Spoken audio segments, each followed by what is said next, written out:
This is LiveRead number 22. This is actually like our 3rd anniversary. It's been 3 years now. I know, right? We're still doing it.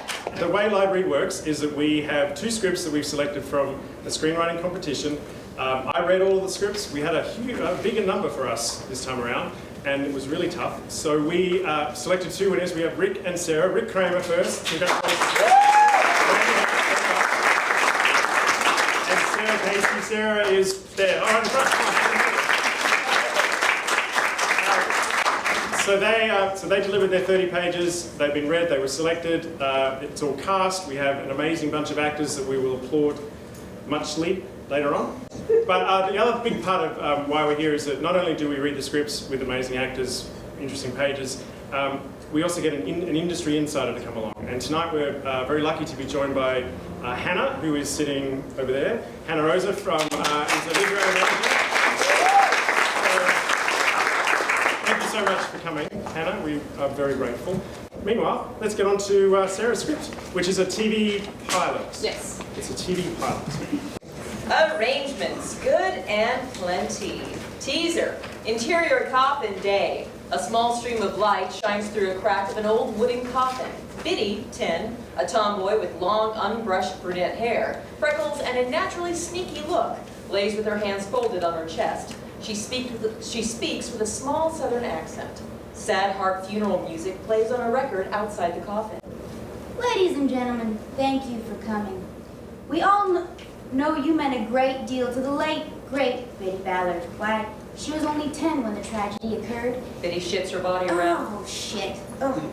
Biddy pulls a splinter from her finger. She plugs the hole, letting the light inside the coffin with her bloody finger, and clears her throat. Pitch black. Voiceover. Biddy was probably the most hilarious person anyone had ever met. She could eat a whole bag of peanuts in under 8 seconds. People loved her for that. But most importantly, she was brave. The music screeches off. Exterior viewing room coffin continuous. Biddy's hand pops out of the side of the coffin, searching for the record player. Using one hand, she flips the record and places the needle down. The coffin closes as her hand wiggles back inside. Voiceover. She is survived by her father, Daniel, her fish, John Wayne. She stops suddenly. She looks out the hole her finger was plugging. Coffins line the walls in a room painted green with green carpeting and old grandma lamps with pull strings. No one is there. She plugs the hole again, pitch black, voiceover. She has requested for all her belongings to be left to Clara Crina, the owner of this fine funeral home and the ugliest woman Biddy has ever met. Quiet down. What is it, ma'am? I know. Don't cry. Yes, you should have given Biddy that ice cream for free that hot summer day. Must be hard being a mean old son of a bitch. Yes, she will absolutely be haunted. Smash 2 titles. Act 1. Exterior Big Clifty, Kentucky day. A small rural town surrounded by Danny's gas station, a post office, Judy's nail salon, and Lenore's hats and things. The town hasn't changed since the 50s, and neither have the people. Most who are born here stay here. Interior Arlen's car day. Arlen, 62, with short gray hair, leathery skin, only wears denim on denim, drives through town in her 1970 blue Ford pickup truck.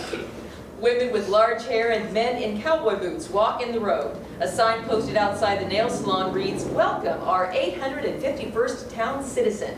Congratulations on your baby girl, Nancy and Jade." Arlen lights a cigarette. She speaks with a thick Kentucky drawl. Such a shithole. Arlen nervously bites her nails and spits them out the window between drags of her cigarette.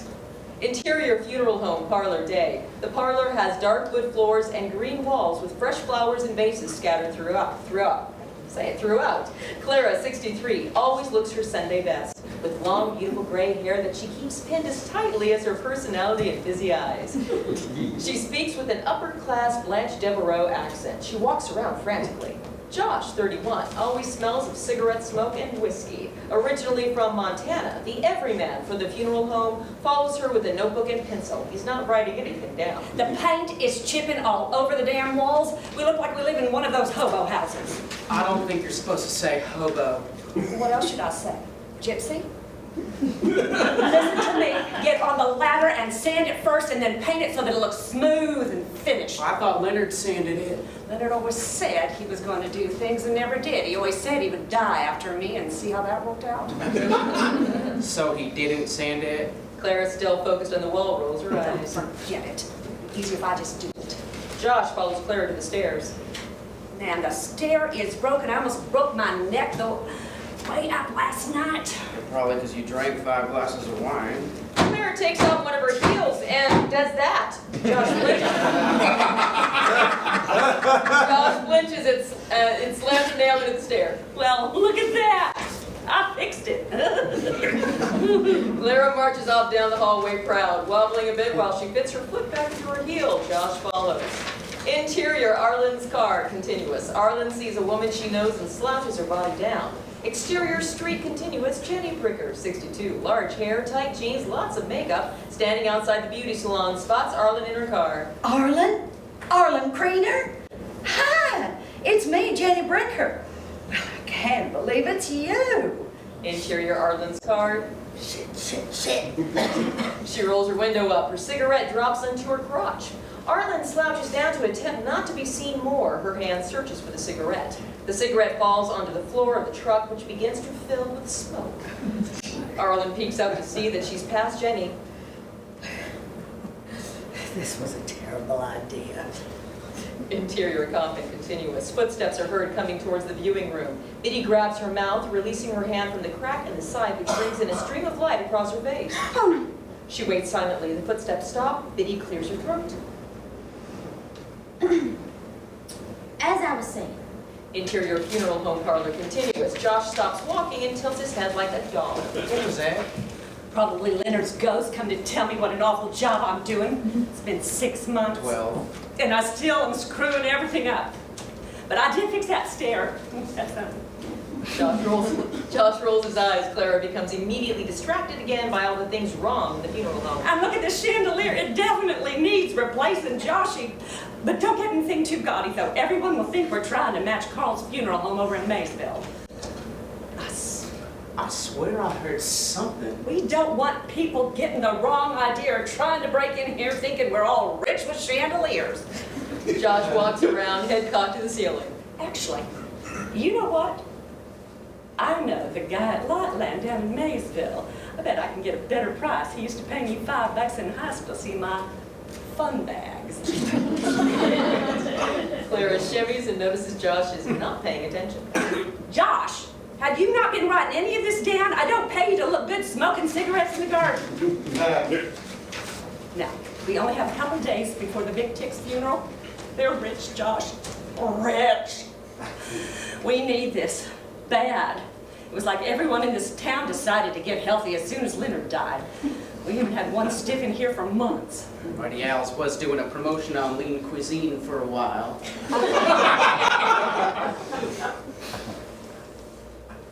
Shh, listen. Listen to what? Are you breaking wind again? I hear shuffling or something. Josh points towards the viewing room. Clara immediately knows what it is and takes off in an angry stomp down the hallway. I swear that little girl is the reason I have 4 gray hairs. Clara is all gray. You know who it is. For this millionth time, Joshy, this place isn't haunted except with a very alive little girl. Interior viewing room. Moments later, Clara begins whipping each coffin open. Josh leans in the doorway. I know you're in here somewhere, you... She gets down to the last 3, getting more and more angry You with each coffin. little... Interior coffin continuous. Biddy hears Clara trying not to swear and lets out a giggle. She shrinks her head into her shoulders, knowing her fate. Interior Arlen's car day. Arlen turns off of the main road. On the outskirts of town sits a large Victorian-style greenhouse with beautiful flowers planted all around the outside. A sign in the front yard reads, Creener Family Funeral Home. She pulls into the driveway. Oh boy. She still hasn't rolled her window down, and the car is completely filled with smoke. Arlen takes 3 quick inhales and smiles.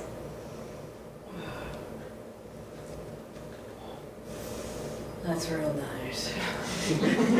Across from the funeral home is Kay's, the local watering hole. Arlen unbuckles her seatbelt and opens the door. Smoke bellows out of the car. She turns around and looks at Kay's longingly. Arlen inhales deeply and bursts out with a harsh smoker's cough. Too much. Arlen exits the car. Interior viewing room continuous. Clara turns around to the last coffin on the far left wall. She whips it open. Biddy squeals and jumps out of the coffin towards Clara. You little donkey, get out of But there! I scared you. She runs around the viewing room with Clara chasing. I have told you too many times, Biddy Jean, do not come in this room. Get out of here! Biddy runs up to Josh. Bet you thought there was a ghost in there again, didn't you, you big puss? She pokes Josh's stomach. She runs out. I don't think you should be calling people puss. Puss. Clara walks out, bumping into Josh on the way. Josh almost falls over. Clara doesn't notice. Interior funeral home parlor. I told your father I would keep an eye on you, but I didn't think it would be this annoying. But we have so much fun together, Miss Clara. Listen to me, Biddy Jean Ballard. You will not hide in those coffins anymore. You will not call Joshy a puss anymore. And you will only refer to me as Mrs. Creener. Is that understood? Biddy starts laughing and licks Clara's hand. Clara lets go. Oh, gross. Act like a lady for once. Biddy runs out of the front door. God's sake, Josh, stop thinking this place is haunted. Exterior funeral home continuous. Biddy runs out giggling while staring back at the house when slam, she hits Arlen. Biddy falls back like a rag doll. Ooh, sorry about that, mister.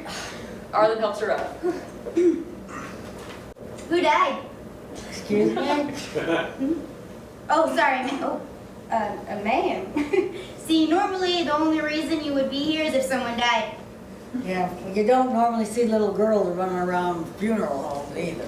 Unless they're ghosts. That's true. You like good and plenty? Who doesn't? A lot of people. Yeah. Arlen pulls a big box of Good and Plenty out of her bag. Biddy takes a handful of candy and shoves it all into her mouth. Yeah, well, they're really dumb. Arlen nods in agreement. They quietly eat candy together on the front lawn. So, are you gonna tell me your business? You here to see Clara? Sorry, Miss Greener. She grabs another handful of candy. Greener. How much candy you ate today? How about 2 packs? Lies. I never lie about candy. Because I like it. How can you dress like that? You ask a lot of questions. I've known Clara, Mrs. Greener, since high school. Just figured I'd stop in for a visit. She doesn't have any friends from high school. But she doesn't really have any friends, I suppose, at all. Well, I guess you could say I'm more than a friend. More like an obligated, forced friend. For life. Oh, like family.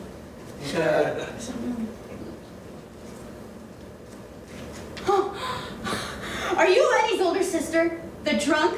Claire used to always talk about your haircut and all your denim that you wear, and I can see your hair. Can I see your hair with your hat off?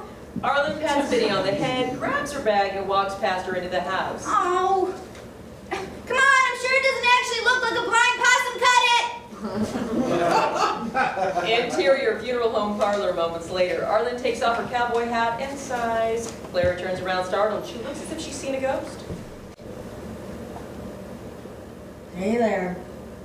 Clara stares at Arlen with daggers. Josh's eyes dart back and forth between the two women. Biddy creeps in and grabs Arlen's candy sticking out from her bag. She goes over to the corner with the candy as if to watch a show. I brought you some tamales. They're in my bag. Supposed to be the best tamales in New Mexico. Clara takes one step towards Arlen. Arlen takes one step back. I do not want your dirty bag tamales.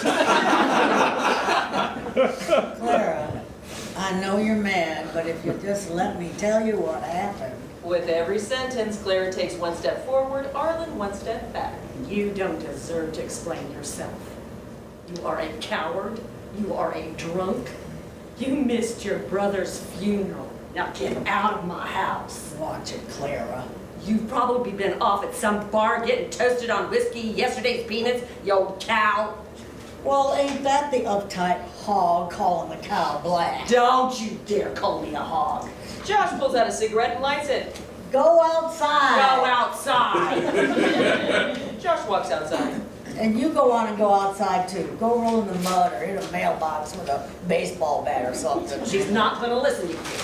Biddy shoves one last handful of good and plenty in her mouth and throws the empty box in Arlen's bag. Birthday! Thanks for the candy, lady. Clara looks at Biddy shocked. Josh shuts the front door after Biddy. Now without an audience, Clara really lashes out. Don't you come in my house, insult me, you lesbian. I am a lesbian.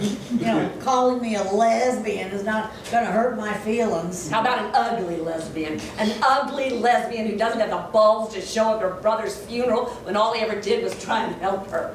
Would you just shut up for 1 second so I can explain? No, I don't want to hear your true trash explanations. Get out! Clara paces back and forth in anger. I don't want to keep yelling with you. I will win. No, you won't. I just need to stay here for a little bit. Not a chance in hell. You don't have drinking buddies you can bug. You know I've always liked to bug you the most. I'm going to the kitchen. When I come back in here in 1 minute, I want you gone. I'm serious. Clara walks away. You're all I've got, Clara. You know that. Clara stops, doesn't turn around. I drove drunk one night. I didn't hurt anyone or myself, but I did hit a deer. That deer probably died. Exterior funeral home continuous. Biddy stands on her tiptoes, peering in the side window. She slips and smashes her face in the window. Interior funeral home apartment. Clara slowly walks back in the room. I checked myself into rehab, and I'd been staying with this woman before that, but when I got out, she drove our home away. Don't tell me you were living in a trailer. No, just a big car. So that's it? It's either here or you're wandering the streets. Find that hard to believe for the ever so charming Arlen. You know, that's the thing about being an angry drunk. You burn a lot of bridges. Josh swings the front door open and leans inside. He grabs his coat. I couldn't help but keep the door cracked so I could continue listening to you guys. Clara, remember what Leonard always told you. Josh gives Clara a look. Clara looks at Josh with murder in her eyes. Have a good night, ladies. I put a bottle of Chardonnay in the fridge for you, Clara. Think you'll be needing it tonight. Josh closes the door. Oh, picked up your own little drinking habit, maybe. I'm a widower who enjoys the occasional bottle of wine at night. Who am I to judge? Yes, you are huge and judge is right. I could be helped. I mean, you can put me to work doing anything. I swear to the Holy Father, you are lucky. I am a woman of the church. Yeah, when was the last time you went to church? You do not have to go to church to be a woman of the church. Jesus understands what I'm saying.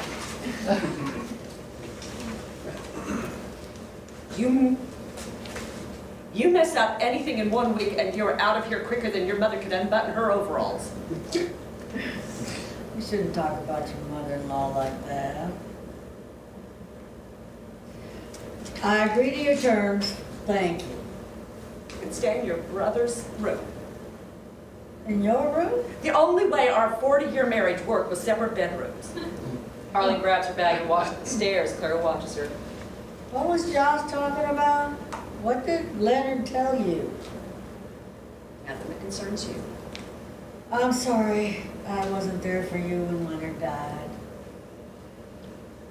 I did forget to mention the fine print of our little agreement here. Oh, there's always a fine print with you. I've been watching Biddy, that little girl with all the candy in her mouth during the days, helping her daddy out while he's at work. Oh, that's nice of you. Well, I hate it. So it's your job for the week. And she seems to actually listen to you, which is shocking. Maybe it's the haircut. That's fine. Can't be that hard. Where's your mama? She was killed by a drunk driver about 3 years back, right before they moved here. So maybe don't mention your dirty little secret. Clara turns around and walks out. Arlen, exhausted, slouches up the stairs. End of Act 1.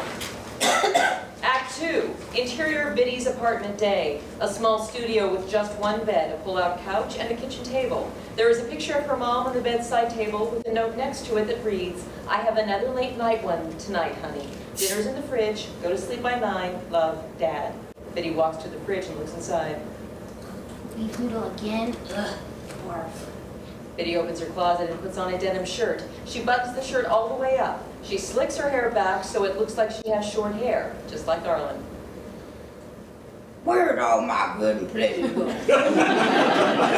Where'd all my good and pleasant? Biddy pulls out her binoculars and stares down at the main house.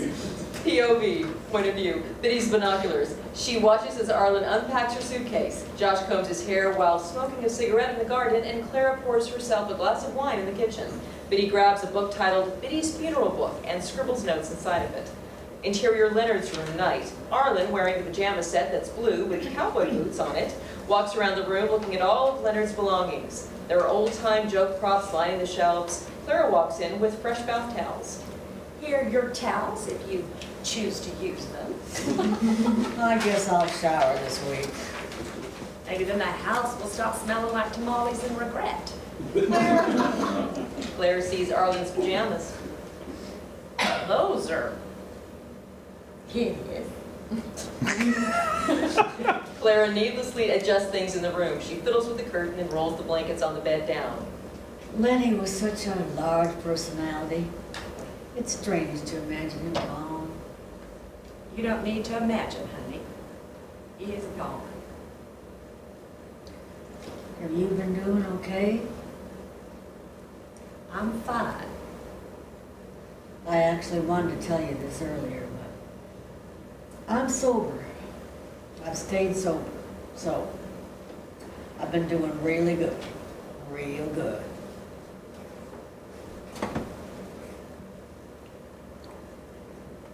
How were the girls in rehab? I imagine you had yourself one of those cell bitches.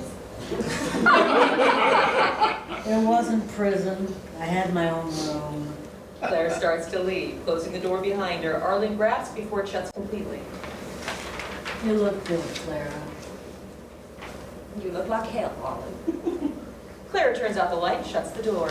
Exterior funeral home next morning. Arlen sits enjoying coffee on the porch. Josh arrives with a new dead body. Who you got today? Buford Backtick, the owner of all those general stores. He apparently was out fishing when it happened. Does Clara know about Buford coming here? Yeah, she got the phone call yesterday morning, trying to get everything all fancy for him, and then you arrived. Clara, listening in the doorway, runs swiftly out the front door, hand on one hip. Arlen stands ready to pounce. Arlen, don't start. Josh pulls the body out of the back of the hearse.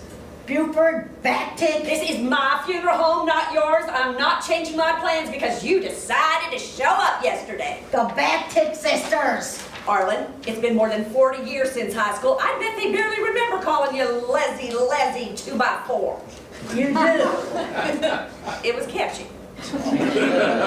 I hate you. Isn't this the perfect time for you to prove you are a different and better woman? Clara turns around and trots to the front door. Arlen looks at Josh for help. Lizzie 2x4, it's pretty funny. I don't really get it though.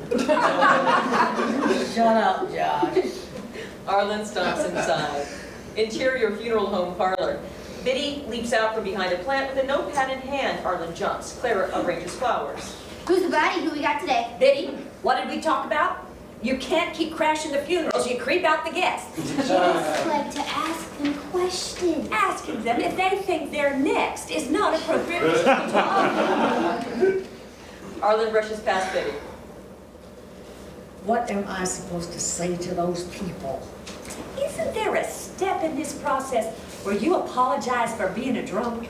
How about saying something like, I'm sorry the last time I saw you, I smashed your windshield in with a brick. Whoa! You said that? You're crazy. Oh, honey, you have no idea. Yes, I maybe shouldn't have said that, but they made my life hell all through high school. They weren't that kind to you either, Miss Cheerleader. I was popular in high school. No one was ever mean to me. After they caught us in the locker room? Please don't make me say any more in front of the child. God, you doing what? Clean it. Nappy. They give each other a dumb look. Clara fixes herself in the mirror. Josh saunters through the door. Business has been hard since Leonard passed. Not that you would know that. And this funeral will be great for us. Buford was a very successful man. Apparently they are breed their own kegs. Of course they are. They acted like I was supposed to provide them. Because they are animals. If you ruin this funeral for me, you're out without batting an eyelash. Now, if you'll excuse me, I need to put my face on. Clara walks out. You never take it off. If you'll excuse me. Biddy prances past Arlen and follows Clara up the stairs. Arlen walks back outside, angry. Interior Leonard's room, day. Biddy watches out the window as the funeral attendees begin to arrive. Buford backticks 3 obnoxious sisters, all 9 months apart, with fiery red hair and matching floral dresses with white gloves, pile out of a beat-up limo. Yuck. Biddy turns around and rummages through Arlen's closet. It's all the same shirt and pants, just different shades of denim. Biddy finds a stack of bolo ties. Arlen enters without Biddy noticing. She leans against the door of the closet. Arlen lets out a cough. Biddy whips around. Arlen stares at Biddy and lets out a fart. Biddy falls to the ground laughing. What are you doing in my closet? Rummaging around like a hungry raccoon? Nothing, just looking around. Well, when I look around, I always throw everything on the floor too. Let me put it all back. Pick yourself out a tie. Really? Claire never let me wear anything she has. Not that I would want to. Arlen holds up different bolo ties to Biddy's neck. The red one. Arlen secures the tie on Biddy. Today we need to look good because today I've decided I'm going to make amends with those shithead backticks. Arlen turns Biddy around, shows her the tie she's put on her in the mirror. I don't believe in making amends. Me neither. But if it keeps me here, I do. Arlen pushes Biddy out of the room. See you down there, kid. Exterior cemetery, day. Behind the funeral home atop a hill is a small plot of land reserved for the Kriener family plots. Josh sits on the ground, sweeping from a flask. He combs his fingers through his slicked back black hair. He brushes off Leonard's headstone in front of him. It's a flat marker that reads, "Beloved husband, brother, and trickster." Josh takes another swig. You never liked whiskey. Josh jumps out of bed, foot in the air. Jesus Christ, did you float here? Claire smiles and bends over at Leonard's headstone. She picks up some leaves and sticks to clear it. What is she doing here, Clara? Apparently she has nowhere else to go. You gonna let her stay a while? Oh, shoot, I don't know. It'd be nice to have extra help. Maybe I would feel like I have my head above water for once. You still have a soft spot for her. I can tell. What are you talking about? People in this town like to talk. Better get back to the house. We don't want to be rude to our guests. Josh stands up and pours a little whiskey on Leonard's grave. Oh, for God's sake, don't waste it. Clara grabs the flask out of Josh's hand and finishes it. Josh offers his arm to Clara, and she takes it as they walk back toward the house. Interior funeral home parlor, day. Arlen takes a deep breath at the top of the stairs. She can hear the crowd of people. Biddy appears next to her. Just been waiting in the dark hallway, huh? The backtick funeral looks more like a kegger. Bowls of potato chips, shirtless men with leather vests, and women doing shots. They walk down the stairs together. Clara glares at Biddy and motions to the door for her to leave. Every man for himself! Biddy dives into the crowd. Arlen keeps her stare on the backtick sisters. She moves through the crowd toward them. The backtick sisters face each other in a small circle. Cheryl, the oldest, Misty, the middle, and Heavenly, the youngest. Excuse me? All 3 sisters turn around and face Arlen. Oh, look who it is. Leslie, 2x4. Arlen Kriener. We know who you are. Why are you here? my brother owned this funeral home. The Bactic sisters look at each other confused. It's called Kriener Family Funeral Home. There's a large sign out front. My God, I forgot about your weirdo brother. Remember him? He would always do those stupid jokes. Yeah, he died. Okay, that sucks for you.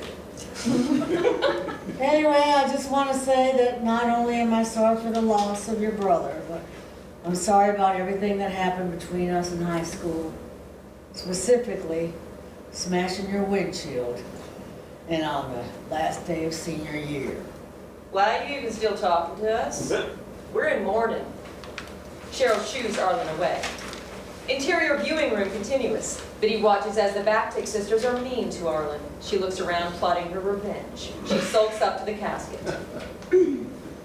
Oh, Buford, why'd you have to die? Biddy throws herself on the casket, and she rummages and, around the dead body searching for something to take. An old man, short and fruity, approaches the casket. Did you know Buford well? Oh, yeah. So well. The old man leaves in to give Biddy a hug. Biddy moves away quickly. Don't touch me when I'm dead. The old man shuffles away. Biddy turns back to the casket. Come on, big guy, you have to have something. Biddy notices his hair has significantly moved during the course of her search. An old woman, same height as Biddy, walks by and tries to console Biddy. She continues to cry and wave them on. Oh, nothing will heal this pain. Poor dear. Interior funeral home parlor continuous. The Bactic sisters surround Arlen, who hasn't moved. We said go away. Are you desperate as you were in high school? Clara sees the Bactic sisters talking to Arlen. It looks civil from Clara's perspective. All right, this went about how I thought it would, so thank you for that. Arlen turns around. Why are lesbians always so nasty? Arlen turns back to face them. Clara makes her way over to Arlen through the crowd. Listen, you fat cow, I'm not the one living in a trailer off of the I-90.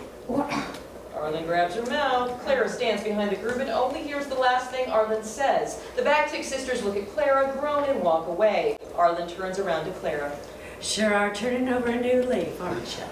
Clara walks away. Damn it. End of selection.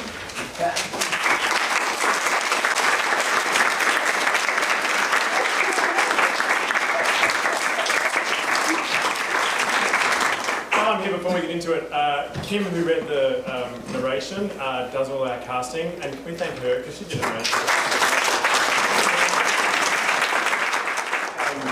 For me, this script was really, Biddy was really the one that was the character that first resonated with me when I read it, and hearing it as well. And by the way, Adriana did an amazing job, fresh off the boat from Chicago. So I thought it was really, and it was an original idea, and it was set in a place that I don't see very much in the scripts that I read, and everybody seemed to have a very distinct character, and they were very much people, and there seemed to be a lot of simmering stuff going on that needed to be resolved. In particular, I was really trying to figure out what the relationship was between Clara and Arlen, obviously, because there was a whole bunch going on there. So that's what I really liked. For me, for the next draft, just listening to it actually, which is really, really fun compared to when you read it first. I'm going to quote, I'm doing this a lot. An insider that we had in last December was Chris Defaria, who was the CEO of DreamWorks Animation at the time. And he said his one note was, only show the audience something once. Was his big note. And that absolutely applies when you listen to this. For example, Clara going through the funeral home with Josh, she only needs to say once, this place has run down since Leonard died and we're screwed. And in the current draft, she says, I think, twice. She has two separate scenes where one time she's talking about the green paint, the next time she's talking about the chandeliers. We probably don't need that. It starts to drag. It's like, we got that. We got that. We're totally cool. You did a great job of that first time around. Move on. And then the other note, as I was listening to it, is it felt like there were scenes where there was more of an opportunity to give us a bit more, I'm going to say emotional connection. I'm a big fan of really connecting us to the characters and making us feel stuff. And I think you do jokes effortlessly, like a lot of them are really funny. And then there were moments where it felt like there was a moment. One example was Arlen and Biddy in the room where they're doing the bolo tie. It felt like there was an opportunity for something there. Like Biddy's character sort of was starting to be one note. I know she's 10, and I have 10-year-olds, and they are literally one note. They won't hear this for a while. No, but I mean, she's come from tragedy. You know, her dad was hit by a drunk driver. She's sort of lashed herself onto this funeral home. There's a certain complexity there in you know, a 10-year-old that's gone through trauma, and she's quickly latched on to Arlen, and that bolo tie scene just felt like it didn't need to be a great long speech, but just there's an opportunity to sort of dig a little bit deeper into both of them. And there were a few of those points where it was like, you've got the jokes going, you've got the characters going, you've got the setting going. Now what we really need is just these little things where we're like, oh, there's pain there, or there's something there. There's oh, now I feel even more for these people. Now I know there are layers and context, and this is what I'm going to want to watch. Yeah. And you know, because we're 30 pages in, so we really should be sort of at next level, and we're still sort of skimming along at this level. Does that make sense? Yeah, totally. So that was, and especially as I said, the more and more I went on, the more and more I thought Biddy needs a little bit more, just to really connect us, because she seems to be sort of the thread through all this shenanigans, and so yeah, so that was really. You know, so there were, I would suggest just going back and having a look at scenes and like, okay, this is a scene. Now, what is the scene about? Like, what information am I conveying? And how can I convey something that is a little more sort of less surface level and more internal? Yeah. That would be mine. That's it. That's all I have. Yeah, I really enjoyed it. I think your humor, in particular, your dialogue is, like Tim said, very effortless. I think that you have a lot of great jokes that are clearly laugh out loud funny, but even on the page, they really stand out. And I think your dialogue is probably one of the strongest elements of your whole script. I think that I agree. I really loved the setting. I think that, you know, when I'm reading material for the first time, especially with comedy, if I'm not laughing by page 5, it's usually pass. You know, I mean, let's say 10. But it's really, you know, but that's like really, really important. And I also think, you know, in particular with shows, your cold open is so important as well. And I think that there's a lot of different things that you're trying to do with the cold open, and a lot of it is like how you're setting up the show and how you're introducing, you know, what we're watching with both setting, characters, tone, all those things. And I think that kind of echoing what Tim said, even on page 1, I'm interested, because it's like, why is she inside a coffin? You know, like it's a really unique setup, and I'm already intrigued by page 1, and truly, like, that's pretty rare. I read a lot of scripts, and so I thought, like, just on page 1, I thought that was like truly really impressive. I do think that the cold open, again, because I think it's so important, you know, one of the things that I would tell you in your next pass is like, how can you better set up like a cliffhanger of some kind, or something that's bringing us into the show in a real way? Like, and maybe this is just because I read so many of these things, but I was even like, at the end of the cold open, she says something about haunting or something, and I was like, oh, is she a ghost? Like, is that like what it's, you know what I mean? Which clearly isn't where the show goes, which is fine. But I think a way to better set up what this show is going to be about is important. And I also would kind of tell you that going into the rest of the, you know, I know it's only your first 30 pages, but you know, a better foreshadowing of what's to come for not just the pilot, but also like where the series goes is important in this pilot itself. And what questions are you raising for where the show is going to go? For it is a pilot, right? Am I not? I hope Yeah, it's an hour. Yeah. So like, but I think like what you're, and I know it's only the first half, but what you're starting to raise, and like, you know, I can't tell. I think that maybe you're trying to say that these two women, that there's something that has happened between them in the past. Is that like kind of what you're going for? Okay, so like I sort of got that, but I also think that there is a way to not tell the audience sooner, but foreshadow it a little earlier and tease that a little more so that when you actually reveal it, that reveal is more satisfying. Okay. I think right now where you have it built in makes sense, but I think that you have, I mean, there is also a bit of dialogue where she mentions like, oh, well, these women saw them doing something in high school, but I think even like, what you're building towards is ultimately, I assume, that reveal probably at the end of the pilot. Yes. But what you want to do is with that reveal, allow someone to, upon rereading it, understand that throughout the whole read, even if that's only revealed at the end.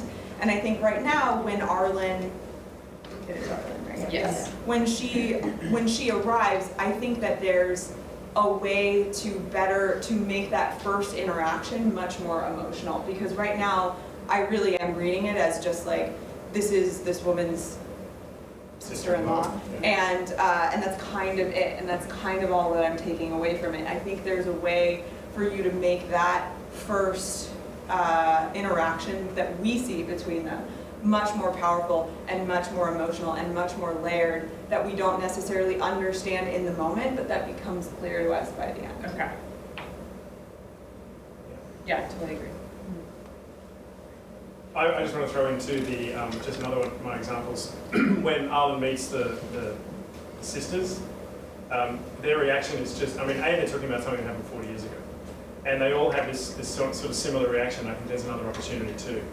We get a little bit more of a glimpse of Arlen. All she does is sort of apologise in sort of a flat kind of way, and she just once breaks out and tells them that they're a cow. All that kind of goes the way we expect.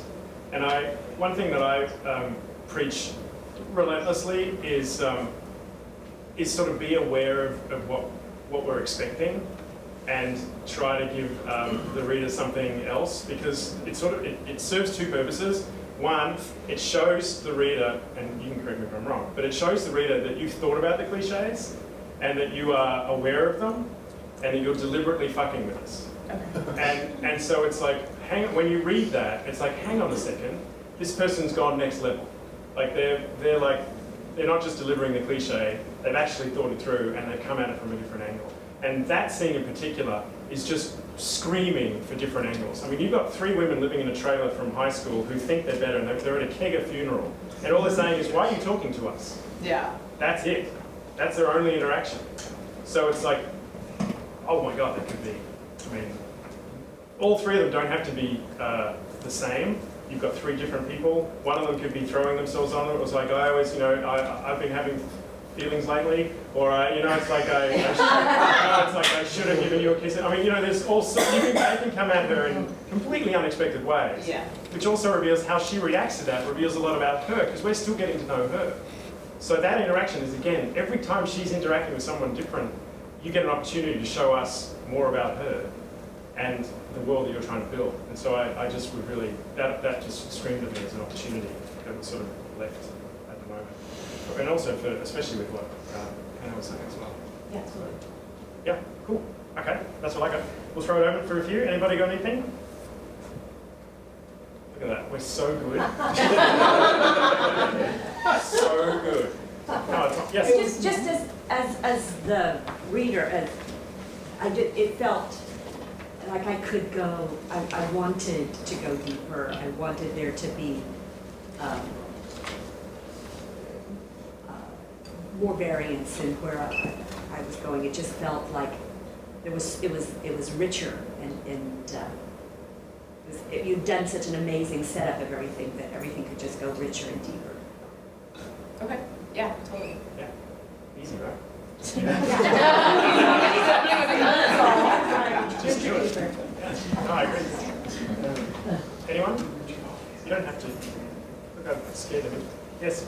And mine might have just been that I was not paying tight enough attention or whatever, but when the Arlen and Clara first came together, and because of the remark to Biddy about the family thing, I thought they were sisters, so I went sister road, even though I know you had Clara saying your brother, but also when you're your sister, you potentially say it that way. So I just wanted you to know that I was on the wrong bus for a moment, and then I got on, obviously. So make it more clear that they're sister-in-laws. But again, like because I sort of had the same reaction too, because it's not like you just inherently are reading these two women as family.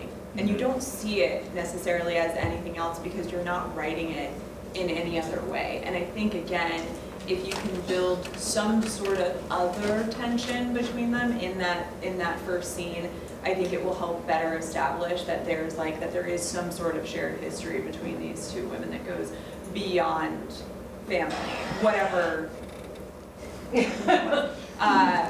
Whatever that is.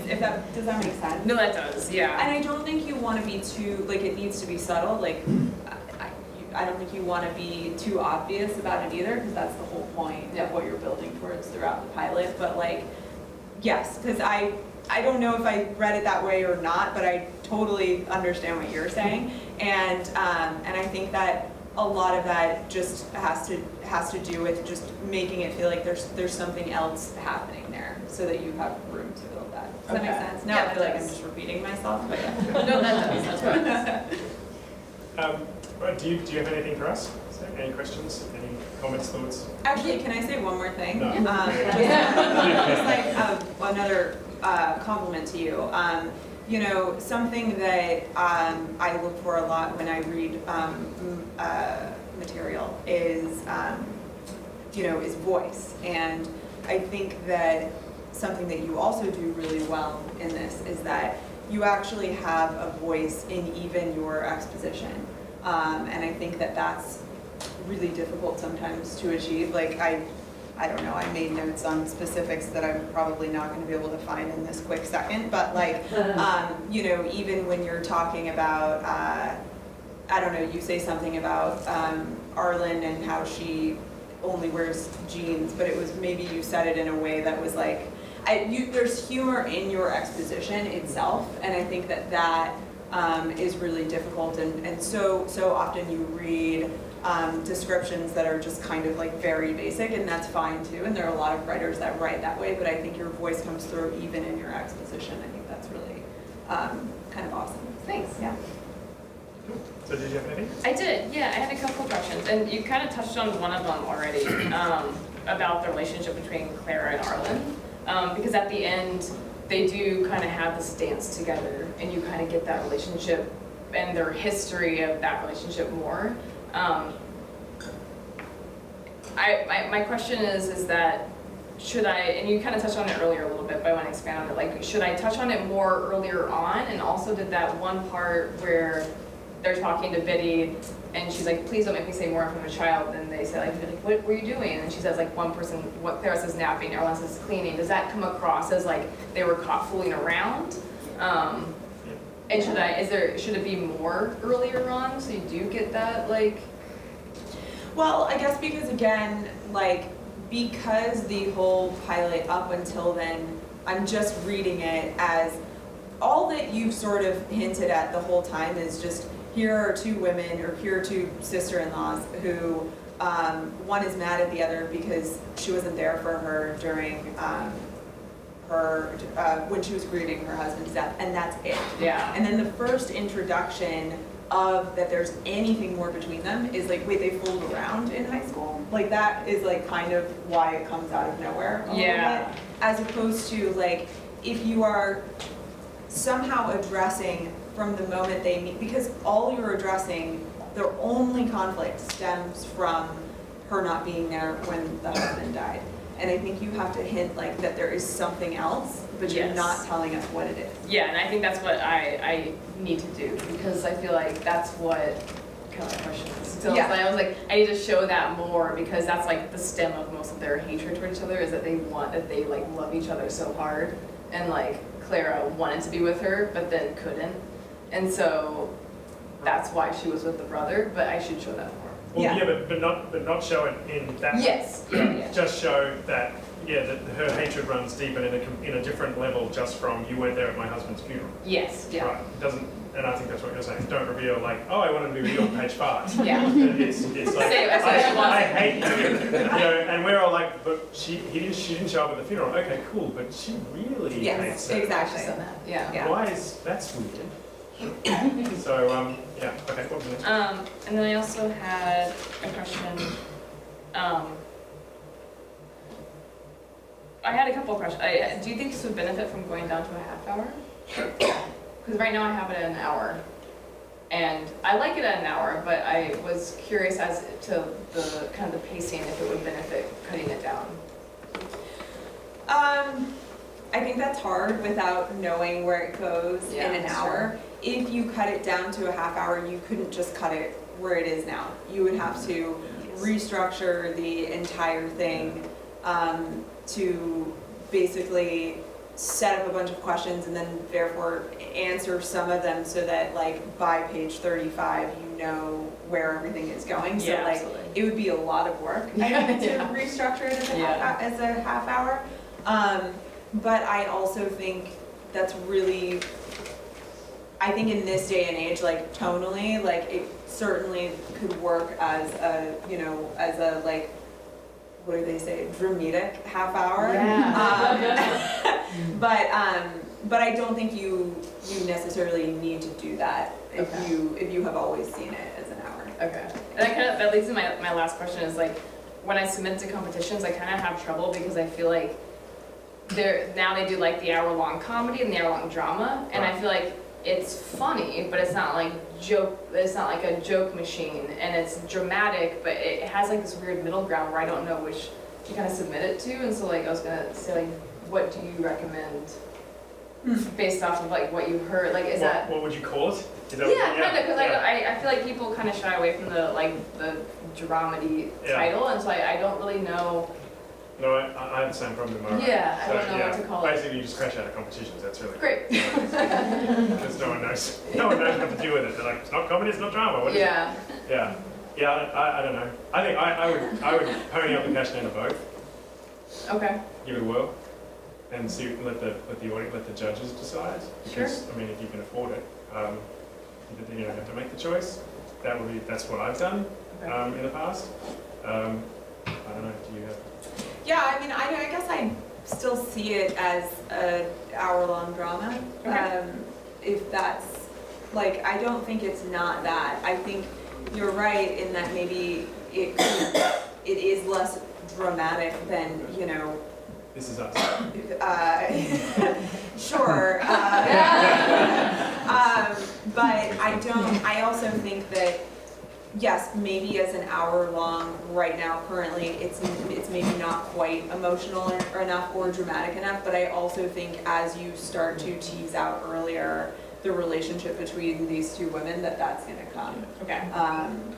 So yeah, I don't know. I guess I would view it as an hour drama, but I don't disagree. Like, why not do both? That's true. Okay. Yeah. What did you get? We will move on in a second. Just I always like to ask, what did you get from hearing it in this setting? Did you get anything from it? I did. I got. Well, it was just great because everyone was so good at reading it, so that was really amazing to hear it. But I think certain things landed, and I think other things I needed to work on. I also feel like, as you said, like kind of the pacing. Yeah, I feel like a little bit of like a cut down and also emotional engagement. I feel like when I wrote it, I felt like I had so much of that, and then when I heard it here, I was like, oh yeah, I agree with you in the sense where like those moments could benefit from a little more depth to them. So I agree with that. All right. Awesome. Thank you so much for entering. Yeah, thank you. Sarah, thanks everyone.